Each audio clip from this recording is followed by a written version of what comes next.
Cuarta parte, movilización ciudadana y cambio político 1982-2000. Bueno, como vimos en la parte tercera, desajustes y la respuesta estatista. La respuesta estatista fue a raíz de la crisis económica que ya después de la posguerra, de este auge económico, empezó a haber una crisis económica y una respuesta estatista.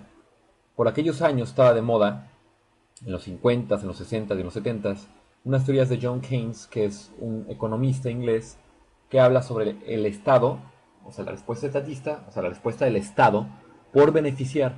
Bueno, en esta parte de movilización ciudadana, que es el último tramo 1982 al 2000, la movilización ciudadana y cambio político deja notar que ya no, la respuesta estatista no basta, porque el Estado ayuda poco y mal, en grandes rasgos.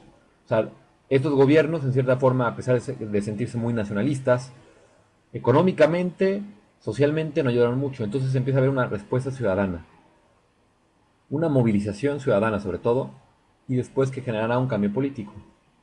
Bueno, sucesos internacionales.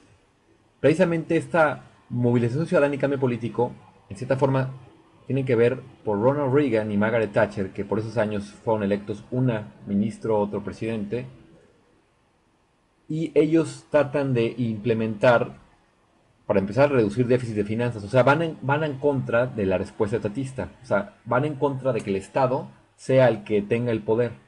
Y quieren favorecer más bien a los pequeños empresarios principalmente. Entonces, esta reacción neoliberal, o sea, de derecha, de Ronald Reagan, Margaret Thatcher, se reconoce mucho por la guerra de las Malvinas en el 82 a Margaret Thatcher. La visita de Juan Pablo II, que también había sido por esa época, en los 70s, a finales de los 70s, también hubo más visitas en México, pero todo esto es un auge de cierto conservadurismo, de cierta economía neoliberal, con otras ideologías también obviamente religiosas, pero en el sentido económico es de derecha. Bueno, se busca reducir déficit de finanzas públicos. Miguel de la Madrid es el presidente del país en esa época, del 82 al 88. Los salarios siguen cayendo. Desafortunadamente, la crisis económica que hereda de José López Portillo y de Echeverría se sigue viendo. Salarios siguen cayendo y aumenta el desempleo. Por eso comienza el autoempleo. Precisamente en esta época es donde empieza a proliferar los vendedores ambulantes, principalmente en la Ciudad de México. El temblor del 85 muestra la fuerza ciudadana contra la debilidad gubernamental. Eso es importante. La sociedad se da cuenta que si se solidariza, es más poderosa que el gobierno. También crece el narcotráfico, desafortunadamente. Al ver que el gobierno es tan débil, entonces los productores colombianos, los traficantes mexicanos y los vendedores norteamericanos pueden trabajar sin mucho problema porque el gobierno no hace nada. En esta época, además del amulataje, crecen los asaltos y los secuestros, que desde el siglo XIX no se veían tan de forma sistemática. Bueno, como ya sabemos, el gobierno ya no puede ser sustitución de importaciones. Todo lo que José López Portillo todavía trata y Echeverría tratan de mantener una economía cerrada, pues ya ni siquiera beneficia al país. O sea, ahora es, ni modo, abrir nuestras fronteras. Precisamente hay acuerdos para bajar aranceles, tanto aranceles de México como aranceles en otros lugares, se, para que puedan entrar más productos y también nosotros podamos importarlos, digo, exportarlos, perdón. Por supuesto que hay maquiladoras, empresas automotrices, se empieza a descentralizar México. Esto hace que, por otro lado, crezca la pobreza en México, en el Distrito Federal, porque las riquezas van a empezar a escapar. La caída del muro de Berlín, que es ya en el periodo del Salinato, sigue mostrando esta tendencia derechista, esta tendencia conservadurista, que nos dice que las tendencias de izquierda no son buenas para la economía. Entonces, bueno, Carlos Salinas de Gortari, para empezar, asume el poder en, con una cierta ilegalidad, por lo menos en la imagen. Lo que hace es un golpe mediático, es arrestar a la Quina, que era el jefe de los petroleros, para tratar de contrarrestar su imagen de la caída del sistema. Sin embargo, los movimientos ciudadanos y los movimientos políticos empiezan a hacerse notar. Ernesto Rufo es el primer gobernador del PAN en Baja California. La fundación del PRD es importante, tanto movimientos de derecha como del PAN, pero también movimientos más de izquierda como el PRD. El Barzón, estos movimientos de la clase media contra el saninismo. Entonces empieza a haber más movimientos en contra del PRI, del gobierno.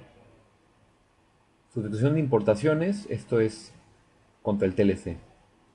El TLC, el Tratado de Libre Comercio, pues abre fronteras a Estados Unidos y Canadá de exportar.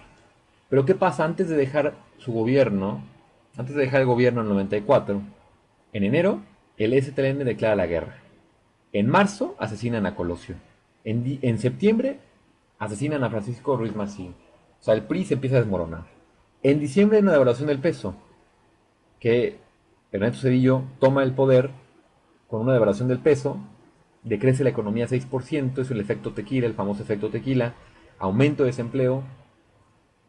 El gobierno asume los pasivos, o sea, los préstamos impagables para salvaguardar los ahorros en caso de quiebra bancaria. O sea, los préstamos que ya no pueden pagar la gente, ahora los va a asumir el gobierno, pero el gobierno al final se lo va a cobrar a la gente. Muchas empresas que tenían deudas se las pasan al gobierno, esto fue algo muy corrupto, y lo tienen que pagar la sociedad. Además hay una sequía del campo en los 90s que ya de por sí estaba golpeada por los subsidios extranjeros de los otros productos. Por ejemplo, otros países tienen subsidios, Estados Unidos entre ellos.